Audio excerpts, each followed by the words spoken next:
Syekh Najim Adil Al-Haqqani yang lahir pada tahun 1922 adalah seorang tokoh besar di dalam dunia tasawuf, terutama melalui tarekat Naqsabandiyah Haqqaniyah yang ia pimpin.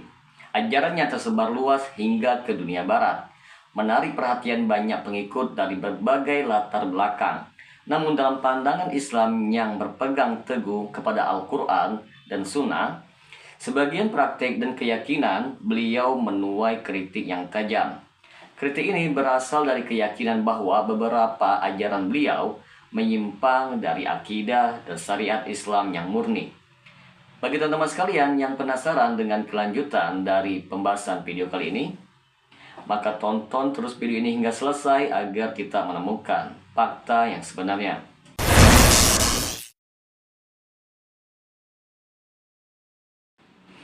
Assalamualaikum warahmatullahi wabarakatuh. Berjumpa lagi dengan saya Rio Mulyadi di channel Manhaj Dakwah. Pada episode kali ini kita akan membahas tentang Syekh Najim Al-Haqqani. Teman-teman sekalian, di sini akan kita bawakan biografi singkat Syekh Najim Haqqani. Nama lengkapnya Muhammad Nazim Adil Al-Qubrusy Al-Haqqani. Lahir pada tanggal 21 April tahun 1922 di Larnaca, Siprus. Syekh Najim wafat pada tanggal 7 Mei tahun 2014. Syekh Najim merupakan pemimpin tarekat Naqsabandiyah Haqqaniyah dan memiliki ajaran yang menggabungkan unsur tasawuf dengan ritual yang unik. Sering sekali dianggap melampaui batas ajaran Islam.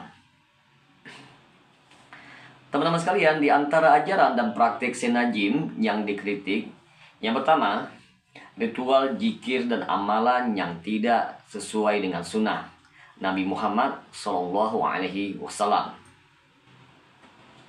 Syekh Najim dikenal mempraktikkan dan menganjurkan bentuk zikir yang tidak memiliki dasar dalam sunnah Rasulullah SAW. Misalnya seperti zikir dengan gerakan tubuh atau menari atau mengangguk-angguk.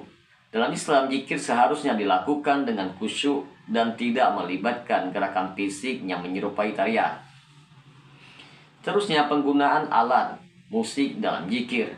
Musik dilarang dalam ibadah menurut mayoritas ulama salaf. Terusnya, pengulangan lafaz tertentu dengan cara tertentu. Banyak praktik zikir yang dianjurkan oleh Syekh Najim dianggap bid'ah karena tidak ada contoh dari Rasulullah SAW. Yang kedua, keyakinan berlebihan terhadap karomah. Pengikut Syekh Najim sering sekali menyebarkan kisah tentang karomah beliau, seperti mampu mengetahui hal-hal yang gaib, memiliki kendali atas kejadian di atas alam semesta, dan memberikan berkah kepada murid melalui pandangan atau kehadiran fisiknya. Kritik terhadap beliau ialah bahwa dalam Islam hal-hal gaib hanya diketahui oleh Allah semata. Keyakinan bahwa seseorang manusia memiliki kendali atau pengetahuan gaib dapat mengarah kepada kesyirikan. Yang ketiga, tawasul dan istighosah yang menyimpang. Syekh Najim dan pengikutnya sering sekali mengajarkan tawasul, yaitu berdoa melalui perantara orang soleh. Yang berlebihan, misalnya meminta doa langsung kepada beliau baik ketika masih hidup maupun setelah wafat. Pandangan Islam sendiri yang sebenarnya bahwa tawasul yang sesuai dengan syariat hanya melalui amal soleh, nama-nama Allah atau doa orang soleh yang masih hidup. Meminta pertolongan kepada selain Allah Subhanahu wa Ta'ala dalam hal yang hanya Allah mampu lakukan adalah bentuk kesyirikan. Yang keempat, klaim wali dan status istimewa. Syekh Najim atau murid-muridnya sering sekali menyebut beliau sebagai wali terbesar zamannya, bahkan sebagai pemimpin rohani umat Islam.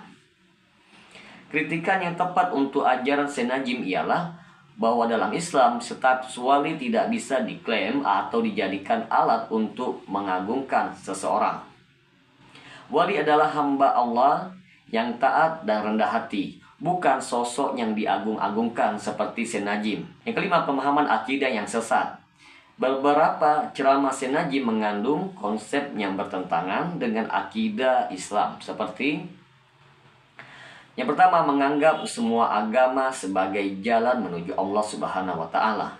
Yang kedua, menggabungkan unsur-unsur agama lain ke dalam ajaran tarekatnya.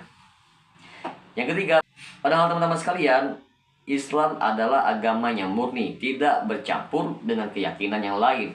Al-Quran menyatakan barang siapa mencari agama selain Islam, maka sekali-sekali tidak akan diterima agama itu darinya. Dan dia di akhirat termasuk orang-orang yang merugi. Quran Surat Ali Imran ayat 85.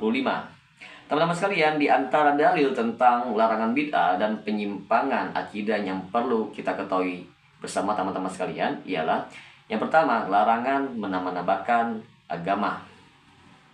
Rasulullah SAW bersabda, barang siapa yang mengada-ngadakan dalam urusan kami ini sesuatu yang bukan bagian darinya, maka ia tertolak. Hadis riwayat Bukhari dan Muslim.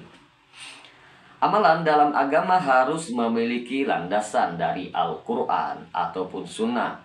Praktek baru yang tidak dicontohkan oleh Rasulullah termasuk ke dalam bid'ah. Yang kedua, larangan berlebihan terhadap tokoh agama.